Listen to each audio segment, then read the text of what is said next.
Welcome to the Carnivore Cast, a podcast focused on the carnivore diet and lifestyle, with practical advice from successful carnivores, citizen scientists, and top researchers. I'm your host, Scott Meslinski, and I'm here to speak with experts and experienced carnivores to get answers to your biggest and meatiest questions while helping you live your best life as a carnivore. I'm so excited for today's guest. Dr. Gabrielle Lyon is a functional and integrated medicine physician specializing in muscle-centric medicine. She leverages evidence-based medicine with emerging cutting-edge science to restore metabolism, balance hormones, and optimize body composition. Welcome to the show. Hi, thanks for having me. Yeah. And Dr. Gabrielle, if you could just start by telling folks a little bit about your practice and what you do. Absolutely. I practice at the ASH Center on 61st and 5th Avenue in New York City. You know, small, slow, quiet little place. And I practice something called Muscle-Centric Medicine. Before I tell you what that is, I'm going to give you a little bit about who I see. I typically am the last stop for people. The average number of physicians my patients have seen before they get to me is about 12. And I am typically, as I'd mentioned 1 second ago, the last stop. I treat anyone who really wants to be the best version of themselves, regardless of their starting point. And it's about optimizing them, allowing them to live the best possible life they can live, and removing any physical obstacles. I treat veterans, I treat people with weight problems, and athletes, you name it, I get it. Yeah, that's awesome. And I've been following your content for a while, find it super interesting and love some of the key messages you tend to drive home. And one is around this whole muscle-centric medicine and muscle being the organ of longevity. Can you just talk about what that means and how you explain that to folks? People typically think of muscle as architecture of the body, responsible for locomotion and strength. Granted, it is responsible for all those things. However, it's really your metabolic currency. It is an endocrine organ. When you contract muscle, you secrete things. You secrete myokines. Myokines are anti-inflammatory molecules that spread throughout the body and have different actions on different tissues. Yeah. Muscle is the largest site for insulin-dependent glucose metabolism. Essentially, what you eat is taken up by the muscle. The more carbohydrates you eat, the more muscle you better have to be able to support that. It's the largest site for lipid oxidation. Again, individuals with high cholesterol, the more muscle they have, the more exercising muscle, the more they're going to oxidize fats. And it is the amino acid reservoir of the body. So if someone becomes injured, sick, it is where the body pulls the building blocks to heal. It is much more important than just strength and locomotion, all of which are important. That's just one aspect. Yeah, that's really interesting. And I imagine in your own practice and just generally in the media and social media, you often hear myths from why people don't want muscle or don't want to gain muscle. Can you talk about some of those? Yeah. And I'm sure that you've heard this a lot. Women in particular have the most myths around muscle. They all think that they're going to get big if they start eating protein and lifting weights. And any athlete will tell you that's impossible. It is so hard. Unless you are a female injecting testosterone into your body, it's going to be really hard to be bulky really fast. You might go through a short period of time where you begin to put on weight, say on the scale. But I mean, if you put on muscle, that's okay because we just mentioned before that it is a metabolic currency and it's essential. There are two other really big myths that I hear, and that is protein is bad for the kidney. There was just a recent meta-analysis out by Stu Phillips, very well respected, and it showed that actually protein had no impact on kidney function. Earlier data actually suggests that it increases glomerular filtration rate.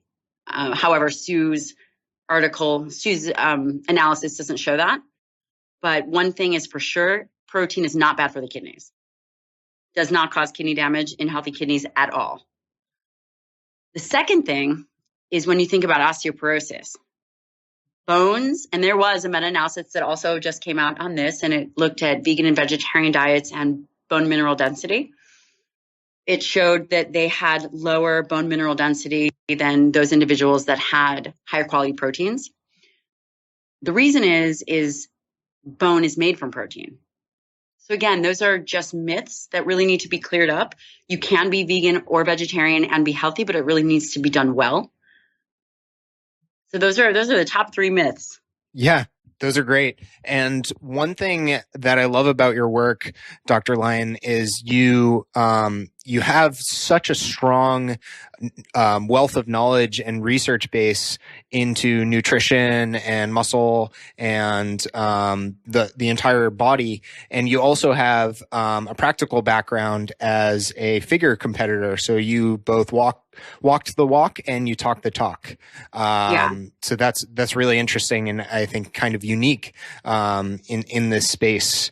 And one thing a lot of people, I think just generally in the general population, not necessarily in, a lot of the people you work with, in terms of researchers, but a lot of people just think about muscle as only being, functional.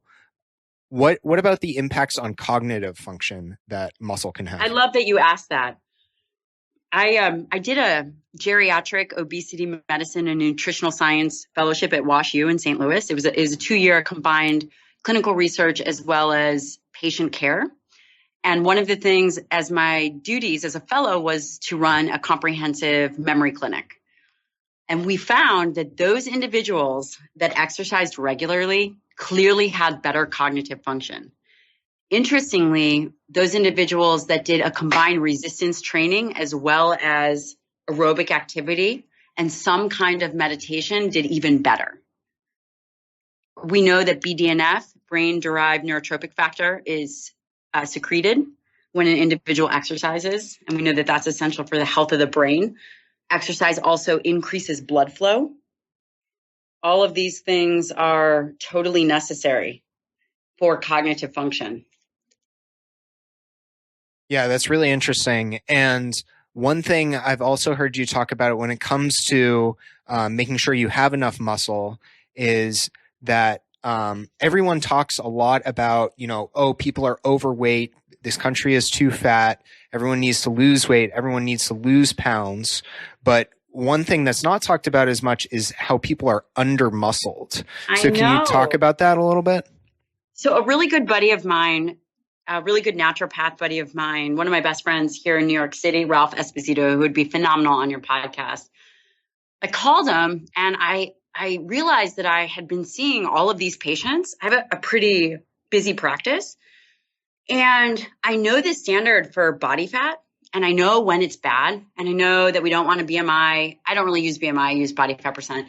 But for the standard of care, you don't want a BMI over a certain number. You don't want a body fat percentage that is too high. And that's standard of care, right? But when you look at skeletal muscle mass, for a guy like you, I have no idea what your skeletal muscle mass should be that would be optimal for you.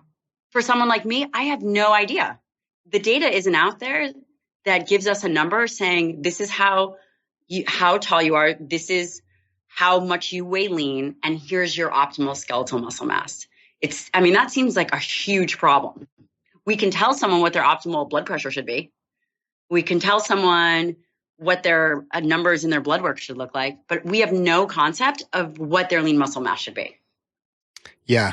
That's really interesting and blew my mind. Yeah, I had no idea that there wasn't even like a standard for how much lean body mass you should have, and that seems incredibly important because especially with move towards more vegetarian diets and fear of meat, people are probably the trend is getting worse. Just like people are getting fatter, people are probably getting lower and lower in their lean body mass, both muscle and bone.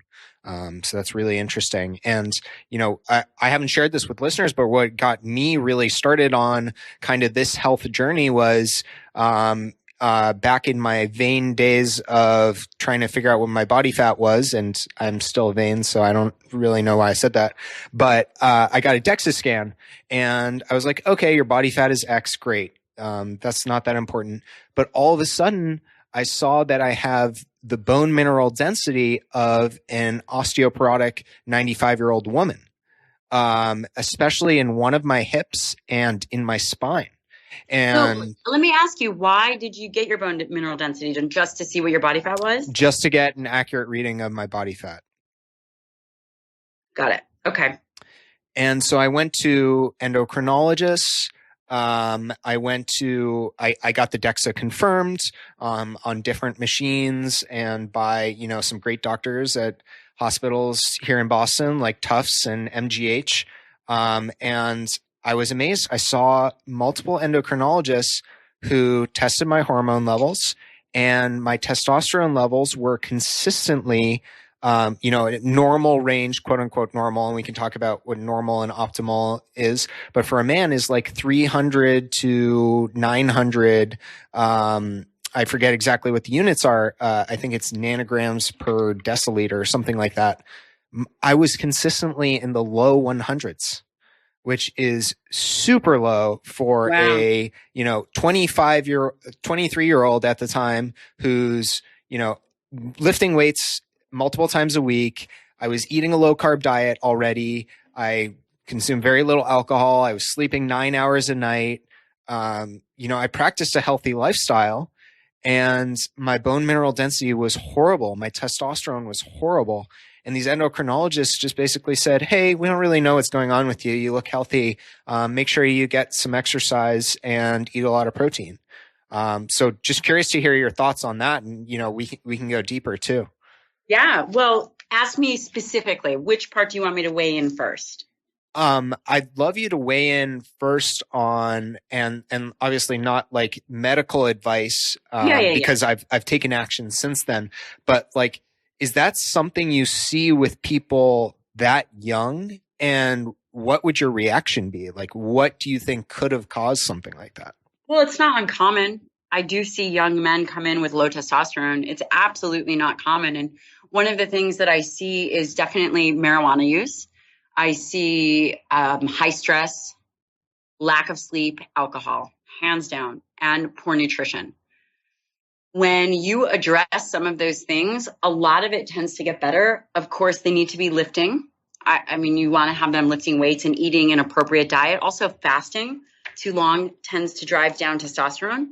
I've seen this in many, many patients, especially men. And what was your nutrition like more specifically when you were doing that? Yeah, so I was eating basically a low carbohydrate diet. I didn't specifically aim for a certain amount of fat, a certain amount of protein. I was eating, it had to be at least 200 grams of protein per day, and plenty of vegetables, a lot of salads with olive oil and balsamic vinegar, fatty meats. And that's when you were diagnosed with osteoporosis. Well, they actually don't have a diagnosis for someone as young as me. So they had to say extremely low bone mineral density for age. So the question is vitamin D, vitamin D, K2, magnesium, calcium. Those supplements are key for building bone. Yeah. So I was normal on my vitamin D levels. That doesn't mean it was being absorbed by my body and used correctly, right? But I hypothesized that part of the cause was I was a lightweight rower for 8 years, a competitive lightweight rower, in high school and in college. And during that time, there were many cycles of cutting weight, losing and gaining 20 pounds in a week. And it's essentially like you would think of wrestling, but even worse because there's less regulation around it. And then chronic cardiovascular exercise. Some people would think it would be good for your bones, but I would think with the overuse injuries I suffered and how it was really just like 4 to 6 hours a day of, steady state aerobic exercise, doing the same motion over and over again, all those two factors. And then the third being, for a long time, I was taking naproxen, Aleve, which is an NSAID. And I wasn't taking more than the recommended dose, but I was taking two Aleve morning and night for about 3 years. And that has been shown, I believe more recently, to disrupt hormone function and cause GI issues, which could mess with my absorption. So I hypothesize that it's some of those factors, but curious to hear if you think those all would of those influence sound it. Reasonable. Also, being on a PPI, things that bother your, things of that nature, anything that changes absorption, absolutely. And I do think that chronic cardio and low carb diet definitely affects people's hormonal status. There's no way to tell what comes first, but we know that actually estrogen as well, estrogen is important for bone in men and women.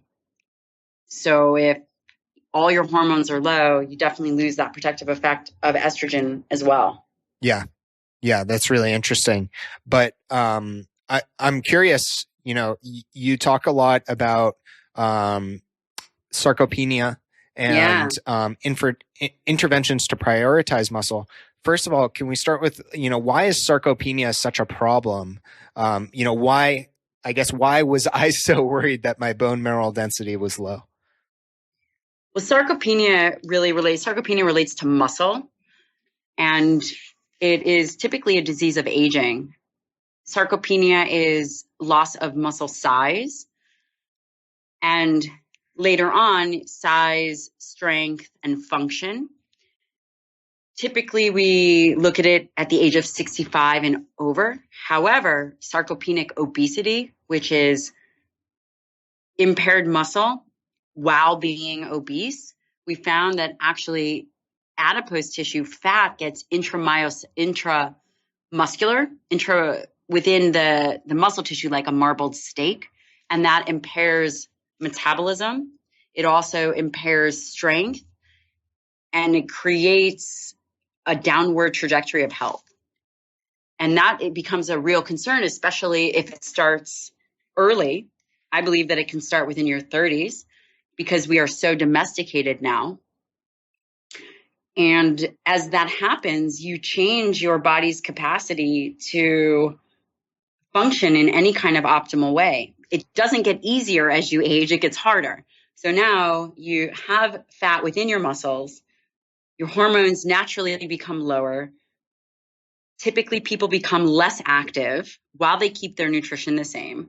It becomes this perfect storm. And if you get injured, there's data by Doug Patton-Jones. If anyone wants to look at it, the severe impact of, say, inactivity on muscle tissue is not linear. I mean, it is dramatic. It drops incredibly from bed rest. If someone were to actually get pneumonia or lay and be in bed rest, it's pretty profound. It's very hard to repair.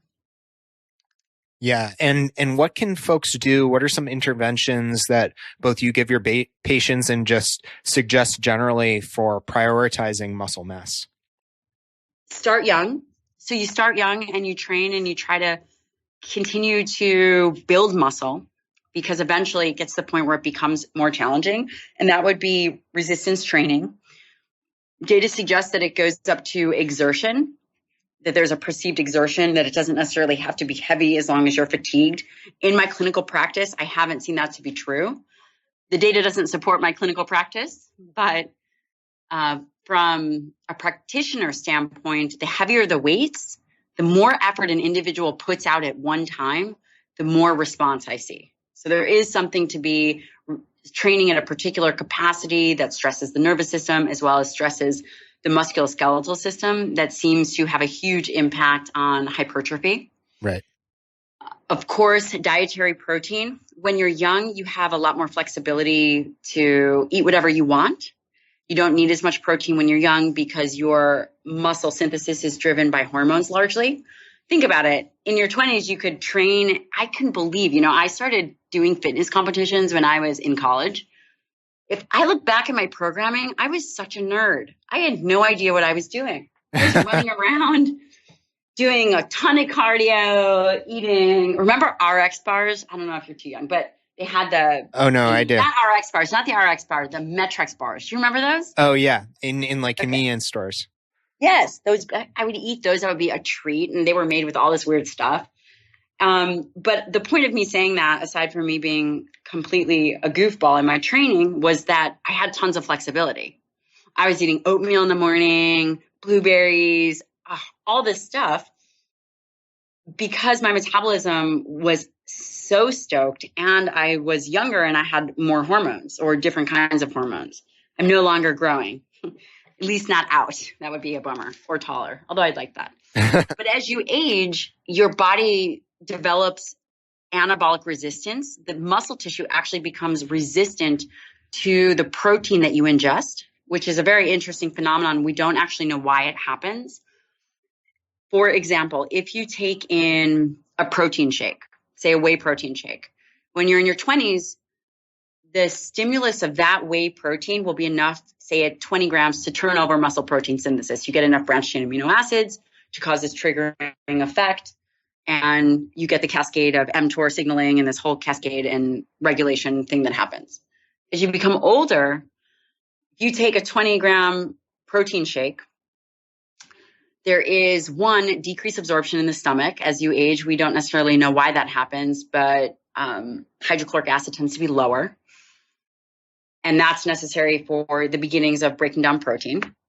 Then when the amino acids through splanchnic extraction happen, it's actually they're pulled out more. So they pull more amino acids. Then when it gets to the muscle, it requires a higher dose to actually trigger that same stimulus that the 18 grams did, or the 20 grams. You actually need about double for whatever reason to get kind of that internal machinery working. And we don't know exactly why that is. Interesting. So you said a lot of super intriguing and valuable things there. So I just want to pick some of those apart. One was, you said the research doesn't directly support what you've seen in your practice. And there you were saying that in your practice, correct me if I'm wrong, you're saying that in your practice, you've seen lifting heavier is important to get a stimulus. And I want to say one thing before I answer this. There is a big difference between scientific data. You can always find a study, even if they're very well done, to support what you believe. That being said, that's where clinical practice is so relevant.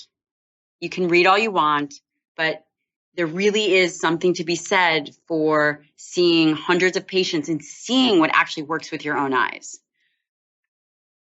In my clinic, I've seen the patients that get the best results are those that put in the most effort and those that are doing heavy compound lifts.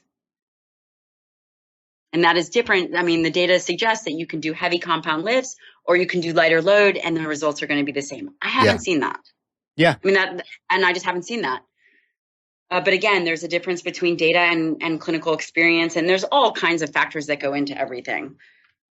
So that's my experience. Yeah, that's really interesting. And if folks are curious for more on this, I'd encourage them to look at the folks of Dr. James Steele and Dr. James Fisher in the UK, who have done a lot of work on effort and rating of perceived exertion in exercise. And a lot of what they found is that people aren't able to take low loads to true muscular failure. It's just too painful. So a lot of people would be better off just lifting heavier because they'd get closer to that point of failure with a heavy load automatically. Not saying that's necessarily the cause for what you're seeing, but just some more interesting research out there. And then another thing you said is that this whole thing around protein resistance. So I've heard anabolic resistance, yes. So I'm curious, I've heard about that before, and I wonder if, similar to insulin resistance, has there been any research or theory around how, maybe folks like bodybuilders who are taking in 300 to 400 grams of protein a day or more, are they likely to become protein resistant faster than someone who's consuming, just a gram per pound of body weight or something like that? No. No, and actually at those doses, there's never been shown a too high dose if you have no problem processing protein. There hasn't been an upper limit that we know that is dangerous. And what the anabolic resistance of the muscle is not, it's resistant to the amino acid trigger. And maybe resistance, that the way that they've termed it is a bad term. But what it requires is it just requires more protein. And what that means in a practical sense is if you want to trigger this muscle protein synthesis and you really want to kind of optimize this as you age. So if you have listeners that are over the age of 40 or 30 years old and really overweight, they want to get between 30 and 40 grams of a high quality protein to be able to trigger this process, this signaling, and overcome anabolic resistance. Does someone that young typically have anabolic resistance? They don't. But definitely as you age, require more protein at once to get that machinery working. And the reason that is it just requires a higher amount of amino acids in the blood at one time. And it's actually based on blood volume. Here's a big misconception. People say, well, I'm only a 90, 100-pound girl or woman. Should I eat 100 grams of protein or, 30 to 40 or even 50 grams twice a day? And the amino acids in the blood, let me think of a different way to put this. It's not necessarily based on body weight. It's based on blood volume. So you need a certain amount of amino acids at once. Doesn't matter how big your size is. You need that regardless. So even if someone is 90 pounds, they still need 30 grams of protein to trigger a stimulus response. That makes sense? Yeah, that's fascinating. I didn't know that about the blood volume. Because I get a ton of questions about, well, I'm a tinier person, I probably need less protein. But it's not based on your muscle size. I mean, if you're going to talk about overall protein goals, that is important, right? So you do need to determine how much protein you need. Right. But if you still have to eat a certain amount to get the amino acids in the blood high enough to get a metabolic response.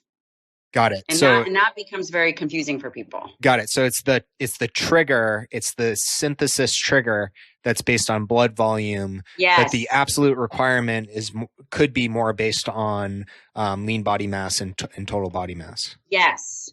So you require a certain amount of it's based on the blood, the amino acids in the blood. Yeah. And the blood volume for a bigger person is not that much different than for a smaller person. The overall blood volume doesn't change that much, which is interesting. Muscle mass does, but blood volume doesn't. Huh. And you require a certain amount of amino acids in the blood at one time. And that is irrespective of muscle mass. So that's a big confusion for people. And hopefully it's clear the way that I'm explaining. And if anyone has questions, they can message me on Instagram or ask me, and maybe I'll do some kind of visual. I'll work on that. Yeah, that's great. I think your explanation is really clear. I've heard about, muscle protein synthesis being triggered and the need for a certain threshold of protein and amount of times per day out of all of that is correct. Stuart Phillips' work. But I've never heard about the mechanism around blood volume and the amount of amino acids in the blood. So that's really interesting. That's how it relates to the leucine threshold, which is the threshold that you're talking about when you stimulate mTOR. So it is, and that's based on blood volume, and it doesn't change. That amino acid content doesn't change. So that's where they get that 30-gram number to get that 2.5 grams of leucine time. And that number is based on blood volume and amino acids to trigger the muscle. Yeah. So you got it. Yeah, that's great. And I've seen, based on your work, Dr. Gabrielle, and also from Stuart Phillips' research, this commonly cited at least 30 to 40 grams of protein 3 to 4 times a day to optimally trigger muscle protein synthesis. And I'm on board. I personally switch from having 2 large meals a day to 3 meals a day, even though it's more inconvenient, and I prefer having fewer meals, and it's probably harder to lose weight that way, but I am really focused on gaining lean mass. But I've heard this counter argument, completely theoretical, and I just wanted to float it by you. And it's that. And actually, I do have to add something about what Stu has proposed. So I want to hear the counter argument. Okay. And then I want to discuss that because I've updated my thoughts on the frequent feeding. I think you actually need it less. Oh, great. We'll talk about that. Yeah. So the theory is a lot of these studies where they show that folks require 30 to 40 grams and, for instance, 3 feedings of 30 to 40 grams would be more optimal than 1 feeding of 120 grams of protein. They're done on students who are used to eating 3 to 6 meals to, maybe even 10 feedings a day, like the average American probably has. And whereas if you were to test this on people, ketogenic people or carnivorous people who had been eating 2 meals a day for a long time, perhaps their bodies would have adjusted to a point where they can get the same level of protein synthesis triggered for the same amount of time, or a higher level for a shorter amount of time, something like that, by just having 2 meals a day or 1 meal a day with more protein. I think, yes. So I think that actually is probably more true. I think, and I'm going to explain to you why. I don't think it's whether they're keto or, again, it's based on blood volume. The studies are done in the morning. All of the muscle protein synthesis studies are done in the morning, typically they've got some older people, but a lot of it is young, healthy individuals. The 30 grams 3 times a day is one feeding option. We know that that's enough to trigger mTOR and enough to trigger protein synthesis, but it doesn't mean that it optimizes it. And I was actually talking to Dr. Lyon about this very thing. As we scientists and practitioners, we're allowed to change our opinion and we're allowed to upgrade our opinion. And we both came to the conclusion that the first meal of the day is your most important. And what we know is that meal of the day would be an excellent meal to optimize muscle protein synthesis. Again, this is not, the data doesn't support this. This is our discussion. Papers have not come out about this. But to have 40 to 50 grams at that first meal, and you could do that twice a day if you wanted to, and then a couple maybe little protein feedings in between. You do need to hit your total protein intake, whatever you've determined that to be. But how you distribute it is also important. It doesn't have to have multiple feedings. I mean, if you want to grow, you want to have a good plan, heavy resistance training, proper recovery, and the correct amount of protein for your body weight. You want to have at least one meal where you're optimizing muscle protein synthesis, but you probably need a good 2 meals to do that. But again, you'd have to see how you do. I don't think whether it's 1 meal of 30 grams 3 times a day versus 2 bigger meals. I think that you're almost better going, depending on your age, with the bigger meals versus the lower amount of protein. But again, you have to hit your total protein goals. Yeah, that's interesting. So you're saying, just wanted to clarify your last comment there. You said it might be better to have 2 meals than the smaller, more frequent meals. Why would that be? And could you give an example in terms of like the amount of protein? Yes. So we know that 40 to 50 grams might be more along the lines of what you need to optimize that system. So for some of my actors or my military patients, I tend to do 50 grams if they're guys, bigger dudes. Once I've determined how much, let's say they're 200 pounds, I'll give them 200 grams. So 200 pounds lean, let's say they're a 200 pound lean guy, I'll give them 200 grams of protein, 170 to 200 grams. And then we'll divide it out to 50 grams a meal. Anything over 50, I'm not sure if you're getting more benefit. You, of course, absorb it all. I just don't know if there's an increased benefit versus that would be a lot for a guy to eat a bunch of small meals. And I don't think that it's necessarily great to get that machinery going all the time, that mTOR signaling. Again, this is just my opinion. This is not backed by science. This is sure. Totally my opinion.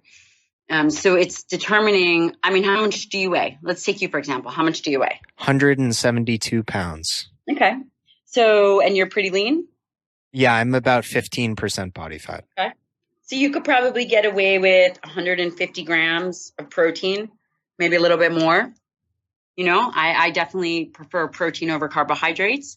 That's just me. That's just how I function better. And then you could divide that into meals that work for you. So let's see. If you divided that into 4 meals, what would that be? Let's see. Like 45. If you divided that into 4 meals, I think that you would be more optimized. That would be 37.5. Or you do it into 3 meals. 3 meals, you'd be at 50 grams. Right.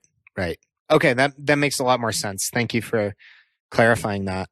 And I'm curious, while we're on the subject, what does an average kind of day of eating look like for you? If I told you, your listeners would be shocked. Probably not.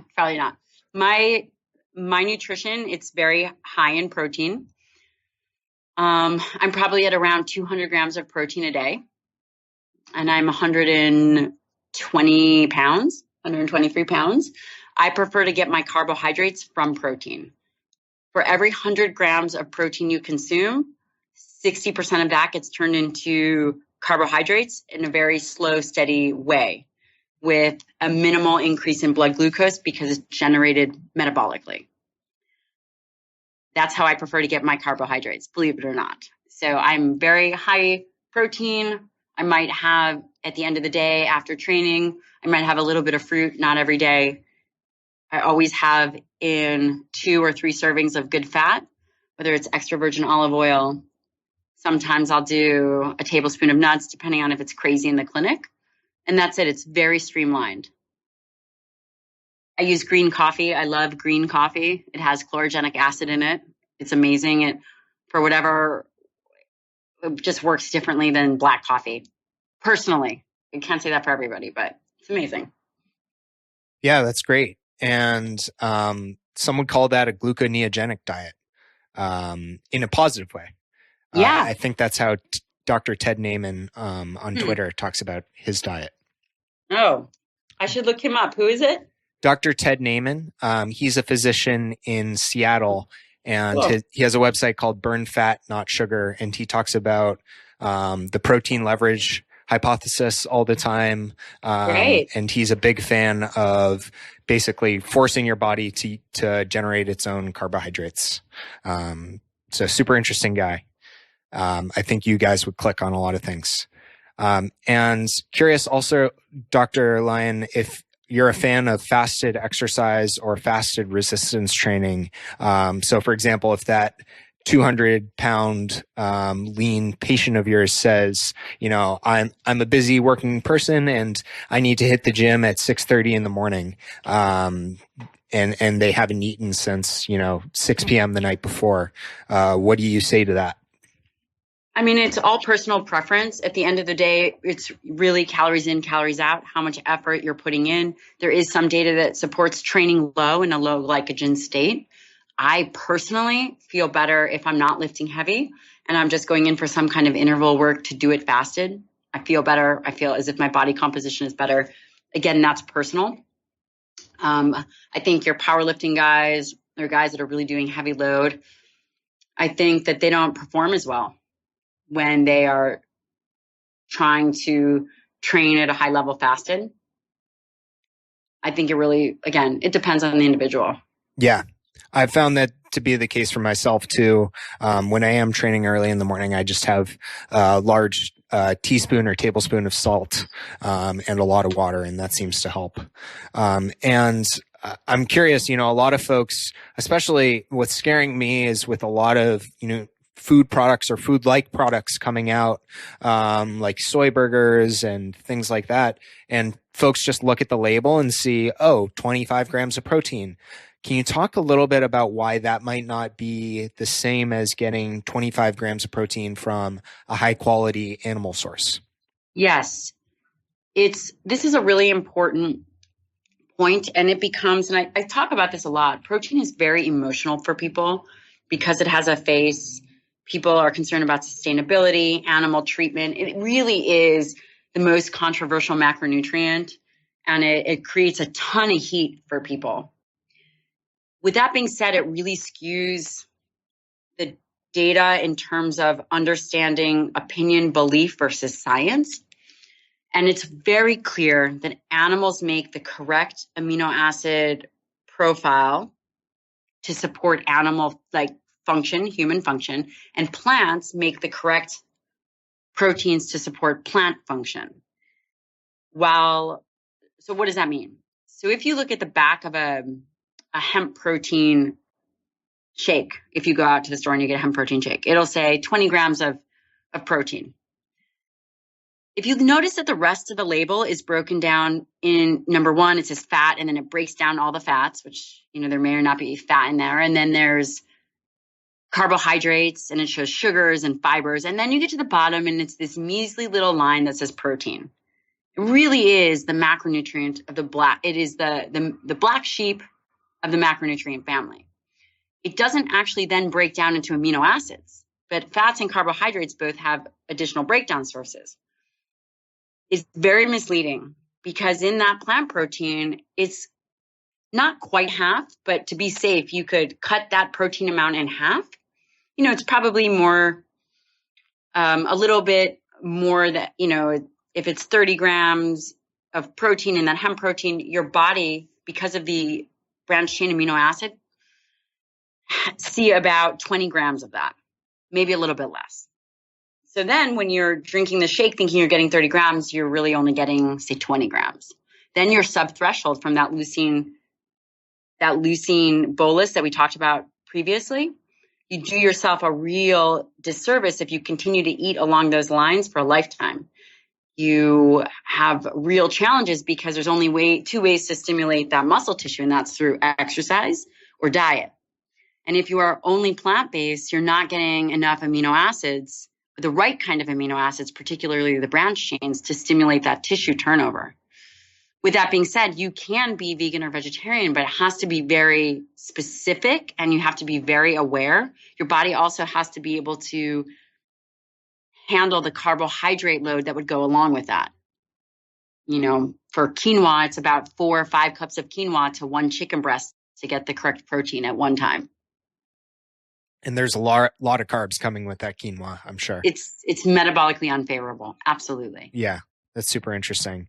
And the last thing I wanted to touch on with you, Dr. Gabrielle, is hormone replacement therapy. This is another area that I'm sure we could spend, hours on. So we'll just keep it kind of high level, but there's a lot of myths around this as well. And you mentioned your friend, Dr. Ralph Esposito. But curious to hear about, when do you think it could be appropriate to use hormone replacement therapy? And how do you see it as fitting in with, the rest of the kind of interventions you use in your practice? What I always think about first before I start treatment on any patient is the severity of the illness needs to match the severity of the treatment. If I was your doctor and you're a young guy coming to me at 25 years old saying, I don't feel great and I just don't feel like myself and here are my labs, I have low testosterone, the last thing I would do would be to put you on hormone replacement. I would fix all your lifestyle stuff. I may trial you on Clomid, which is something that will help jumpstart your own testosterone production, possibly. I would look at every other factor, whether it's metals, take out drugs, drinking, are you taking SSRIs?